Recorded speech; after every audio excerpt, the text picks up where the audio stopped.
TV Sunni Nnawotwe Jumadi Eguso a yede brewo hye so just gone by lawyer Nana Obribwahin Deputy General Secretary of the MPP na meneno etwetwen enkomo no interesting stuff na ode atuja na lawyer Sami Jemfi National Communication Officer of the NDC eba betrase na fe meneno ahwe the People's Manifesto ene nia ewumu in fact ene yepese yehwe specifics bi ewo the People's Manifesto no emu enti for instance yebehwe jobs what kind manifesto na their agenda the NDC's agenda for jobs and a tax cuts say etwa hodo no behwe na womo atete so ebiemu so awo apomudi afam no so enhihye ya womo de egu akwan so in their manifesto nyame adom na Ghana for eto aba no edema omani a omo ba beye and then education adisuamu so womo aka ho nsem dodo no and then yebehwe pensions and so na yahwe womo timu po a womo wo edema Ghana for se brebe mu a afi yebehwe a teacher for any other health professionals na afi security personnel and so yebehwe womo ho ensem near NDC for atro edi egu womo manifesto the People's Manifesto no emu enti Sami Jemfi ba betrase na meneno atwetwen enkomo brebe mu a ebebie phone lines na won so wa de wadwenkyere wo de aba but the messages are mensaka so far ma menka Facebook comments no kakra we say okay CJ I need your number please okay Gademenyo K Gershon or Gazi and timi number no de metimi born wo TV so kra 0206943337 0206943337 and then you can reach me WhatsApp and so bibiano obetimi reach me when you say from the layman's understanding may I ask the lawyer if the MP is the MP not filing for the next parliament but not the current one by that he can be in parliament till the end of his term Kofi Anda and ede sa asembisa no ede ebaye okay enti mami ntwa me homra na me ba lawyer Sami Jemfi ene ne ntwe nkomo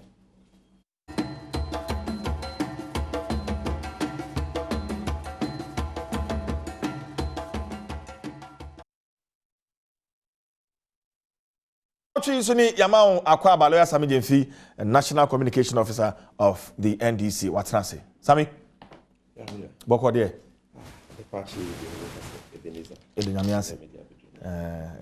Campaign what's saying?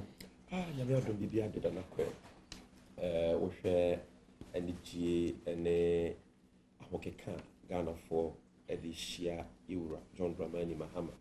I want to Tuaba or Bono if you implement them. Nimsan San Obeko, so no Western or regions with me. She praying the Amaya who said, Ghana for the one a fit into Nimura, John Dramani Mahama. In Nimsafi, the Dona Betuaba, and the assistant Ama was answered before and Pinay na ninyuma pa no ya wenwe okay Sami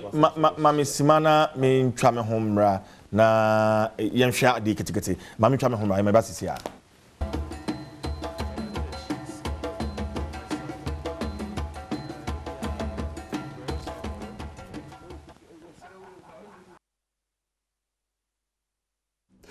Yama kwa babi na watwe dwumadi esu ne mene lawyer Sami Jemfi na esim konwa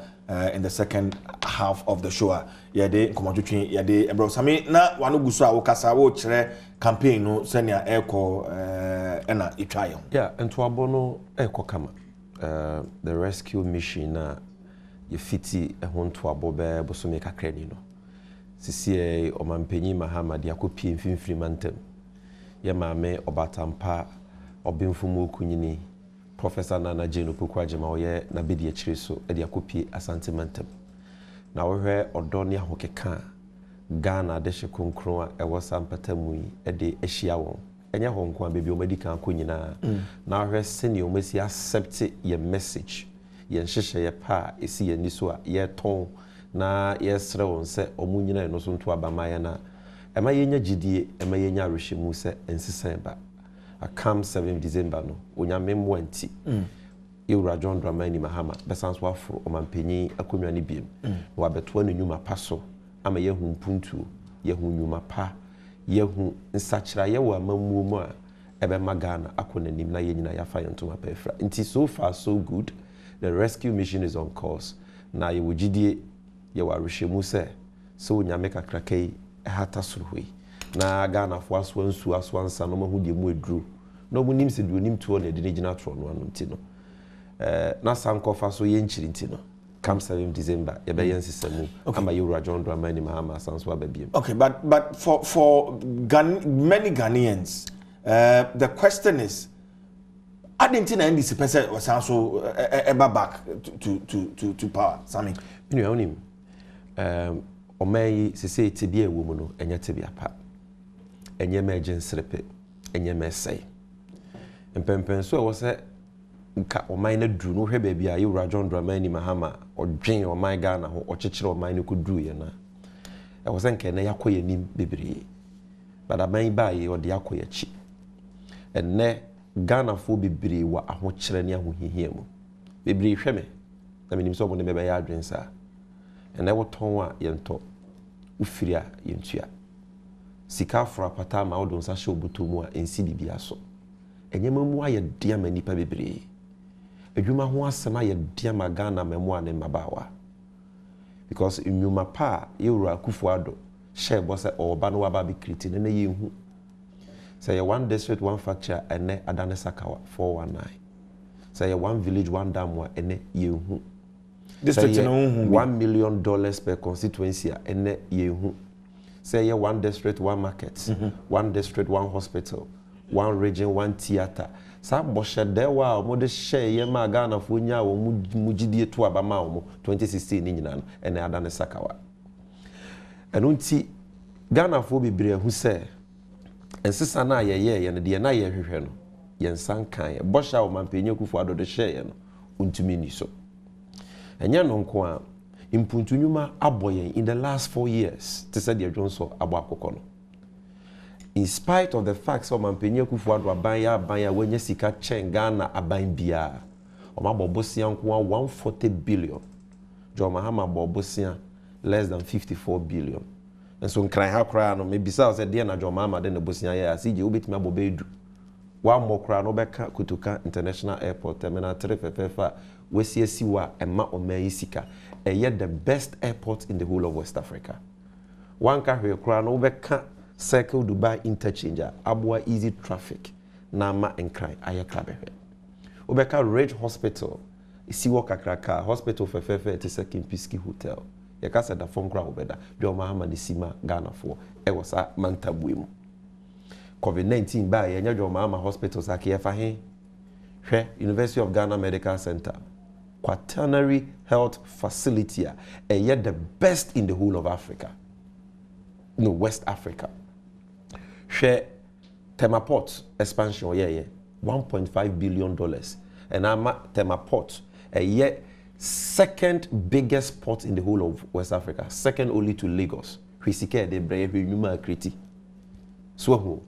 share the Bank Hospital, Ghana Maritime Hospital, Ghana East Municipal Hospital, Dodowa Hospital, Kwanya Waye, Rekaswa Interchange, KJT, okay, who airport. And that's something to you many in an CJ. Hubi. Yet, Omampenye Akufo-Addo, ono de 54 billion, Bosian Wabo 140 billion. Okay, but Sami, make be just 30 seconds. Okay. When yes, he can 370 billion actually. Yet, unsi secondary school ba kokra. John Mahama C 123, we 46 on unsi ba kokra. Unsi district hospital ba kokra so share boss say obey one district one hospital. Inti net say ya hwe, say ye kwan, say ye dien. Eba mpuntu nyuma abogana fo.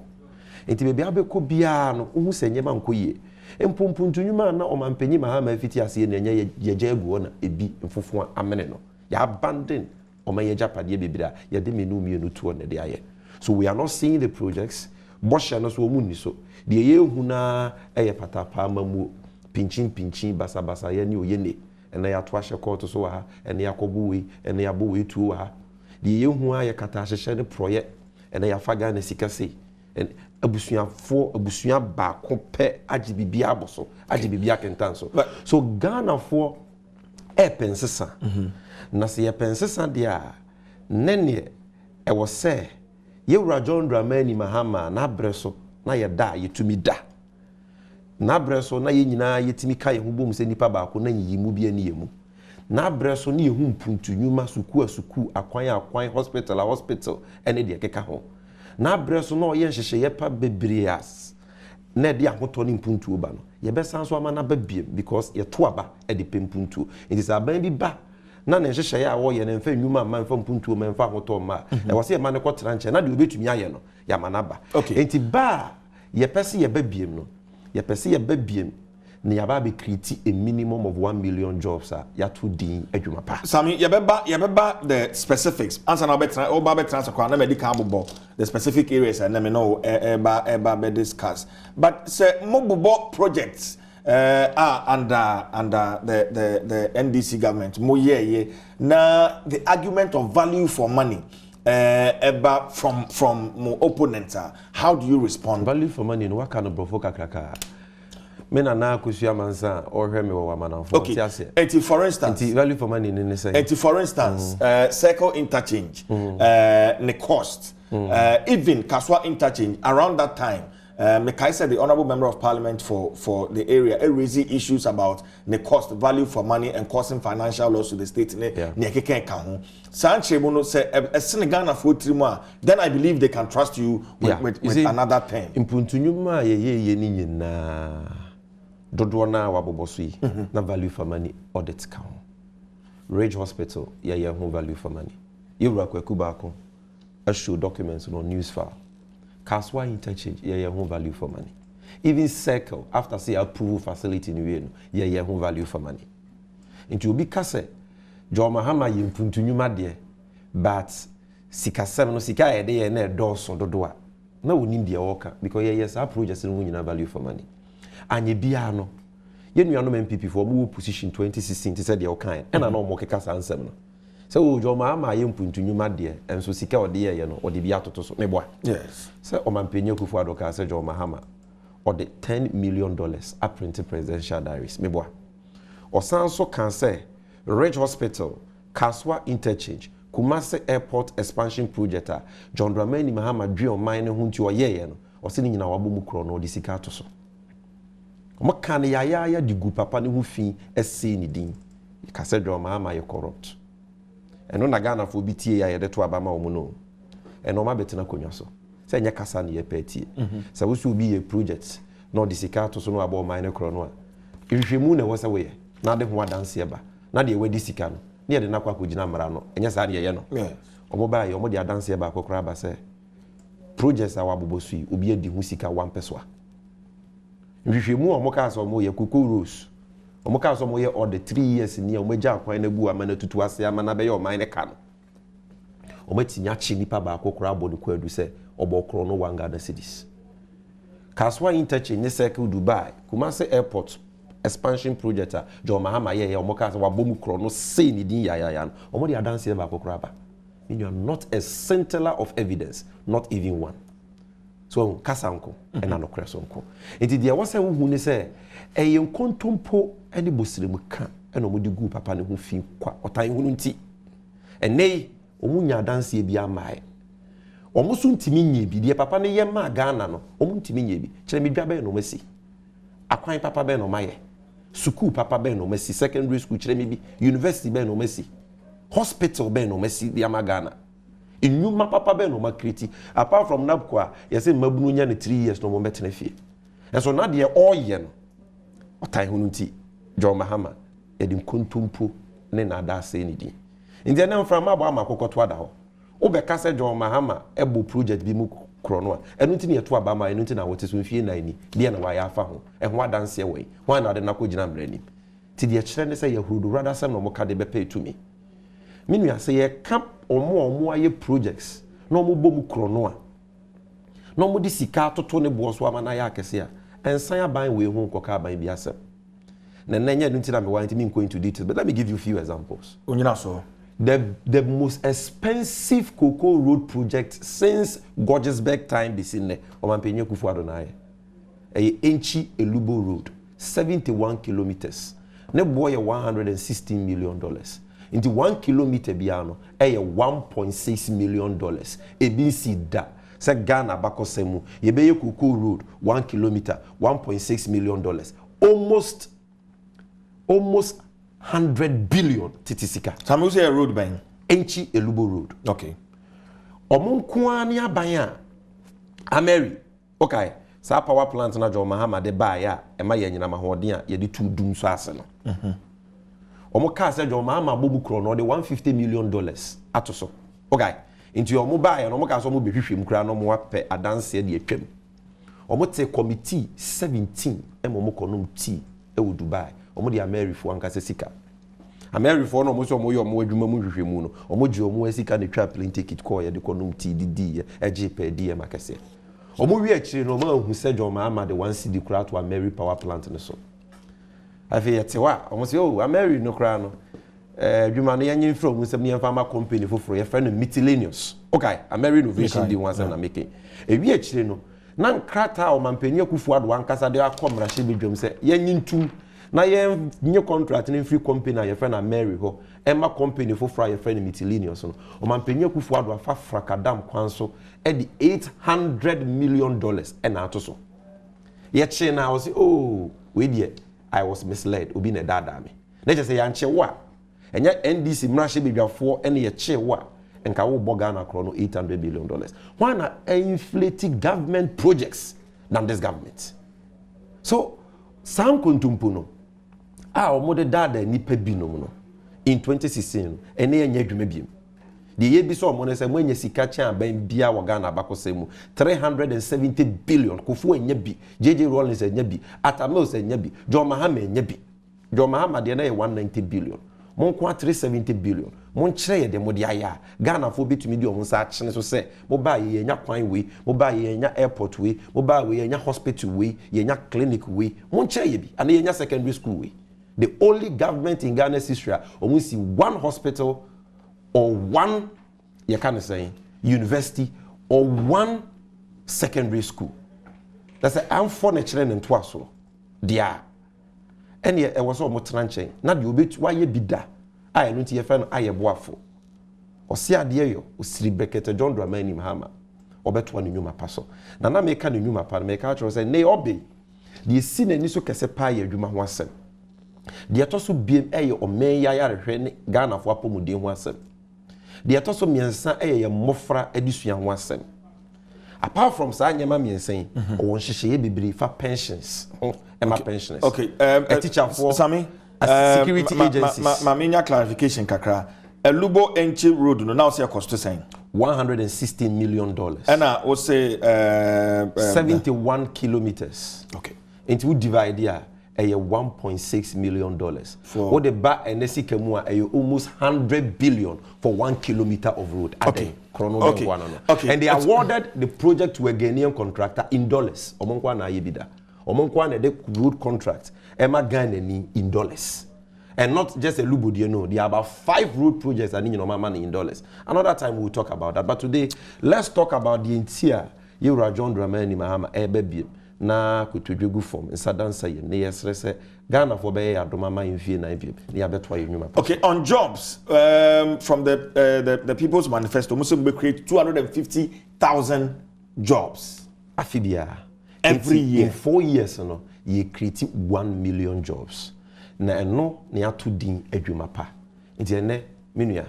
enchia abakuru mu anese mema wadwuma pa o no waje so ya mahama memu wadwuma pa no waje so ya mahama because owura John Mahama eba no di nwuma pa na eba mako 1 million minimum de akire nyina na se menua o maya wo manfo ni adwuma ye no ntini nkoso because o manfo ni adwuma ye no obi e produce a ene ma o man no nya sika o man no konani nipa dodo etua tax eni Ghana fo ni adwuma ye bebre aban aba aban ko yentumi fa solution bia ma for this problem. Nab kwa adwuma na ya se nipa kakra bi nya 3 years no ma betena fie no. It is not the solution. Ghana for pe dada adwuma. afebo adwuma mo bɛyɛ na afebo kopem so mbɛkɔ ma ho megiem ɛho aketua na ɛho te na edimu no matimi di abobra ɛno nti na John Mahama di adwuma pɛba ɛno nti anda adwuma pa no wa wo pensa no dwuma wo benya wo de because or the national apprenticeship program oba insa no dwuma wo pese wusua bia sɛ yɛ 3 year ɛyɛ ade pam ɛyɛ sɛ na esi yɛ plastic TNG sɛ na esi yɛ aloco board sɛ na esi totals ɛyɛ den basket weaving sɛ na esi yɛ kente sɛ na esi yɛ ntoma aban no de wo beto adwuma wo 3 nsa a ɛwɔ sɛ yɛtua ma adwuma wura no aban John Mahama aban betua ne free wusua adwuma no ɛnam sɛ aban ne pɛ sɛ wo tere ho na wusua ne yie nti no ɔsɛ deɛ wo bɛdi deɛ wo bɛhyɛ deɛ wo de bɛfa ka bosomi bia wo bɛma wa ketua kakra na wo de aboa wo ho yenu no mɛyɛ bi won kura ba ko mienu yi wanya bibi de ahwa akura no watene ho asua adwuma ne enti bosomi ne bɛyɛ sɛn na nipa ba ko nsa bɛka yɛ no wie na wo wie adwuma na mfidia wo hia sɛ wo de bɛkɔ akɔ bie wo adwuma na yɛ de ama menua ɛno na aburukyira maaman a ɔmatu mpɔn no ɔmu nyinaa aya aboa wo mo ama wo makɔ manim ɛno nti yɛbɛma wo mfidie na wanka sɛ wabie wo adwuma na wo so wafa afoforo ɛno yɛ nsa no adwuma national apprenticeship program na wa ebia wo de wo pese nsa no adwuma no kosua no school dem no ɛyɛ technical and vocational education won so John Mahama se secondary school a ɛyɛ vocational schools obɛmo akɔ no free ɛne ɔmo yɛ bɛ 200 emu bɛ 50 pen ɛyɛ under free SHS 150 na aka ebi wo under Ministry of Labour and Employment ebi yɛ MVTI ɔmo enjoy free SHS yɛ de ɔmo nyina ɛbɛka ho na secondary vocational and technical course a akɔ yɛ bia wakɔ no free uwie na wotwa na wo kwa akese mu na suapon mu de enka ne ne yɛfrɛ no polytechnic no a ene ɛyɛ technical university na say a technical and vocational course na wo kwa akoya ɛyɛ free buntu untu akapreba untu school fees CJ what you say sir yes untu akapreba untu school fees so ensanu dwuma ebeba ebebu ama Ghana baba wa bia ana Ghana be mu bia pese usua ensanu dwuma osua ebi mu so wo a ensanu dwuma no masua wie dada owo na dwuma oye 3 oye dwuma wo magazine but onim fidia obetimi de bia dwuma na mana yekese owo ensanu dwuma na dada nya fe na ope training John Mahama say or the less depth in hyehyɛ ya NDC aban dada ye no de babiem na we de ye ba de ne kese na wa wo ensanu dwuma dada no wo apply na ye de saa nyema na wo hia hair dryer we de ode be ye dwuma nya de free ye de free wa ye nye interest ni ama obi a mfie miensa ye se fe ye dwuma na tua ne kakra nti nsanu dwuma for de no obi so pa aban dwuma obi person ko police obi person ko soldier immigration Ghana education service opa de kire obi pe Ghana health service person ye physician assistant na midwife na we edwuma obi pe local government obi pe NCC ni aban nwuma e wa ha omanpanyin kufu ado aban we nko na timodinti omo baaye omo nton police forms e wodwa so omo fa immigration fo a wonte ye form wo dem na ye de ama party fo nko a ye de forms no ma party executives no mo de ama MPP fo omo advertise bi da te say de na NDC abdafo never omo ye recruitment ni na wo dem police recruitment immigration and all that John Mahama say Ghana na nye MPP fo nko de nye NDC fo ye nko de a Obama go bia nti obey say wo pa bandwuma local government NCC Ghana health service police immigration masa say wo hwe me aka wakoma to yem yewura John Mahama eba o say no nko an one create no obe create 200,000 jobs in 4 years in the public sector nti abandwuma ye force be nya omode na afei ya bade hia pa no mabunu a omu bi omu ankasa adwuma omampanyi Mahama say ababunu bia wo bebie wankasa wadwuma between 15 years to 40 years in fie na wadi ene Ghana ho kire akobanga akogye bosia na watiti umowre mu aboabo sika no wabie adwuma dia ene wo ye obabunu nti no emfie mienu a wo de bebie adwuma no first no untua tax bia say ye VAT say ye income tax say ye dian John Mahama say dia chew free eno ne fe no 2-year tax holiday for you startups and businesses to babunu bia betimi abia adwuma 2 years untua to na aboawa ma adwuma na timi agye nhini yie wonya sika wo de awuram adwuma na gina ne naso we gina brane na wo so wetimi de afa afoforo adwuma emfa pressure emmeto pressure bi ama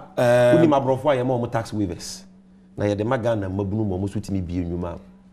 ade nti na wo se ye dobru ni chen ya ankasa Ghana ni de hye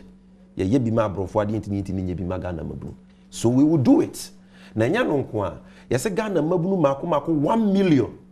ye ba be fa wo money atete o mo wo abefo sa antentan na ye friend IT no ye be kire o mo coding web development app development no metimi anya adwuma ye ewo adwuma yeku a o mo fa sa IT for 1 million coders program ni din no eno na nche no ye wo mabunu bi o mo de o ma bi o madwuma dada o te ase bo mo penfidie ebi so pesika eno nti na dwo mahama so o de yedep ba ye friend youth entrepreneurs development program eno ne yebema mfidie no ne ama usika ye nyinsi ho interest free loans na wo de aye wadwuma nti mabunu de no na de twato ni ankrankra nwuma obo ne doso ho na adwuma dodo na abaye den ebefiri aba se wo bia ban na pese wo create nwuma pa e wo se wo so ankrankra nwuma ase na eka bebrebe da wo so no oteso ma wo mo henhan wo no mo fa so ne doso no mo de show ma adwuma mu na adwuma ne yakese no mo so fa nipa bebrebe so ne me ya adwen sa nti enne ade ba ko ebu businessmen and women ekumpa ye to taxes de na dwo ma so obeye o se obey adwuma bia ye bodwobodwa adwuma keto bia no afi bia ban ema wutua de fe no corporate income tax de kire ne se won fa so awunya no wutua so tax 25% e de ma ban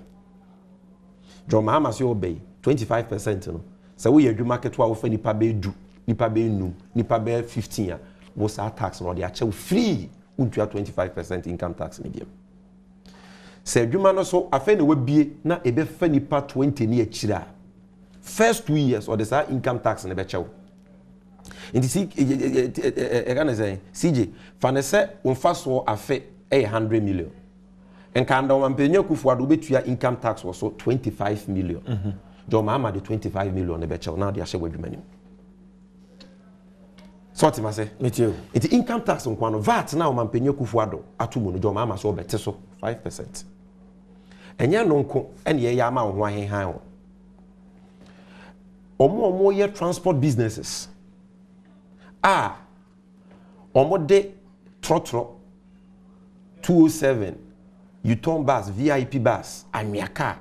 bidie car articulator commercial transport business will be a de car ye adwuma jo mahama se oboa mo man nya sika oboa mo bi nya adwuma oboa mo ni car no timi nya car tram kodi obudwuma nti wonya de car ni bi suri Ghana pe ye de togu de ni bi ba untua import duty we ye maybe sa import duty 500 million 300 million na wantimi antua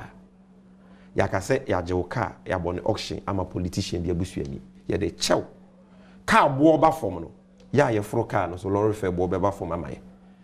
Ghana so ade wodwa so bia ye de fro car the lorry fare bo ba form a enye me wodwa so bo beba form ti sika beba ye botoma mo bia ho ato which one do you think Ghana for any beje ho say aban ya na mo a wo to set up plants car manufacturing plants e wo Ghana ha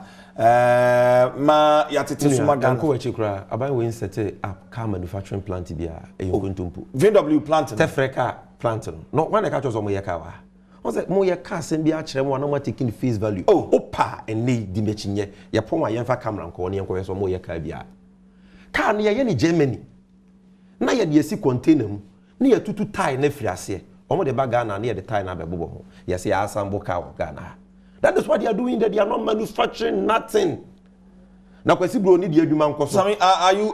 sure kwesi bro ni di adwuma nkoso na Ghana ni adwuma mu. Unim say yes anhyehyɛ ye bɔ ne nti no mampanyo kufu ado dem mra bia ba. Opeso odi gu car sprayers, aboso kaifo, kokompefo, swame magazine for de be gu omu nyina adwuma. Spare parts dealers odi gu omu nyina adwuma. Say an MPP for the oma shada so o ma didi am o manya sikenti no. Omo ma home use car na second hand car magana biem. U pesa wotoka to tie rubber brand new. Omu free say Ghana ni bia shada so te so omunti. Emra boni we omu de akwa parliament ya pass. Samra we be ye adwuma spare parts dealer no na adwuma ngu. Car sprayer na adwuma ngu. Magazine ni na adwuma ngu. Brand new car no be sprayer na ombe ye ho adwuma edidi. Na omu de ahwefie. Ti John Mahama se samra no so obetwem. We nyina ye adwuma ho asem. obeye big push $10 billion or de be shempuntu nyumam ama de onya nsupano no wenya nsupano de ohia suku wenya suku woni mantamu de opa asupiti wenya asupiti de opa airport wenya bi ye behu mpuntu nyuma but de be masa big push ne de nyuma aba ne se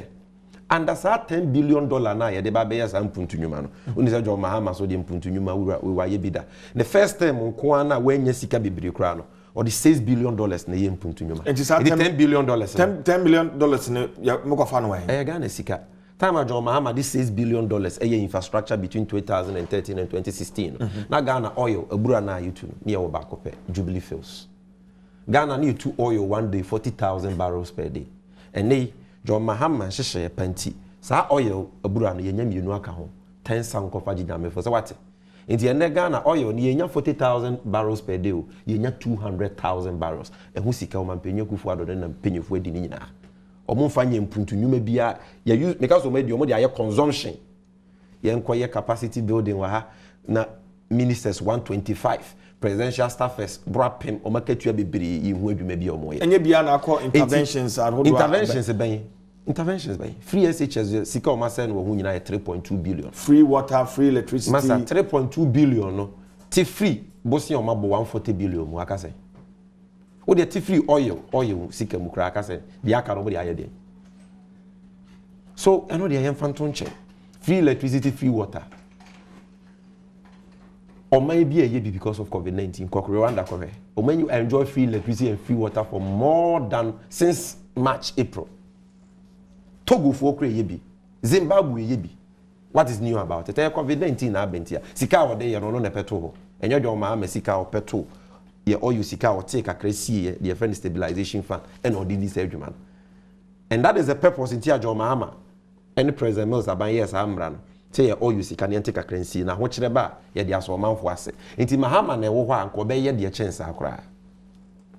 adwuma semu a ye ka big push $10 billion ye de be shempuntu nyuma mu na di nyuma aba no de enti adi nyuma be ba na say John Mahama say aje say Ghana ni contractor Ghana ni architect Ghana mason Ghana welder Ghana artisan kwa na be ye big push projects ni bi uyo bronia big push onka ho enti what are some of the big push projects edwan kwa te say the see ni kuma say genje tia na ye be si bi o mankensim ye be si bi wo you can say this is a market yes you be see neketwa sa musi this flawo musi you be see bi ni mankesim aflawo ni matechimai ene miamia bebre even takrade you be see bi secondary schools now you see 123 we 46 no ye ba beto aso ni aye 200 de okura we need district hospital bia ye be ma district hospital John Mahama we see bebre it we are there we need ye dada enye na no fafa no de kapwa na say ye Ghana fo nkwa na eba be yes enwuma we a imagine the jobs it will create empempem ye be see hospital na nurse enya adwuma ye ye be see school na teacher enya adwuma ye na ye si limpo hwe construction companies enwuma ye de be create ama sika abakru construction fo nya sika na krum ye de ye to amanfo ade eno na nche bosia ye maame mu di dwom hia bosia e aban ba ye COVID-19 John Mahama sika o petrol stabilization fund mu ne de ma adwadi for bosia so ye de ma wo mo a ne de ama MPP for nko ye se gena koto abama ye oto ma akufu ado na oba o de bosia na be chew ba oto ma Mahama oba obeje na dawe John Mahama kre ba no de bosia ni bi me ba menka bosia no because of emergency oba no de bosia ni bi ayeden abeka ho amom Ghana Exim Bank John Mahama ne tse so de boa Ghana adwumayefo ne yetime produce more de akwa ma no ne akoto amom na nya sika ye de be boa Ghana adwumayefo ye mfa me ye celebrity endorsement they said your man penye kufu ado de ye no ye de be boa businesses am wo nya bosia ensihu ni ye kakra bi which wetimi dia ye wadwuma so man penye kufu ado ama bosia 2000 no se koto abama wa John Mahama ye ba wo be ma 10,000 Ghana obia ka kira se John Mahama ba be gisika firu nsem no ma wo bosia oboa enti ye be ma bosia kuyayo ye disika bi hjem na ye mfidi nyuma factories ni bebre ya process ye cocoa ya process ye cashew na no so create nyuma ye be boa pharmaceutical industry ye be set up good refineries meanwhile all these will create sustainable jobs ebe ma ahoto ni mpuntu okay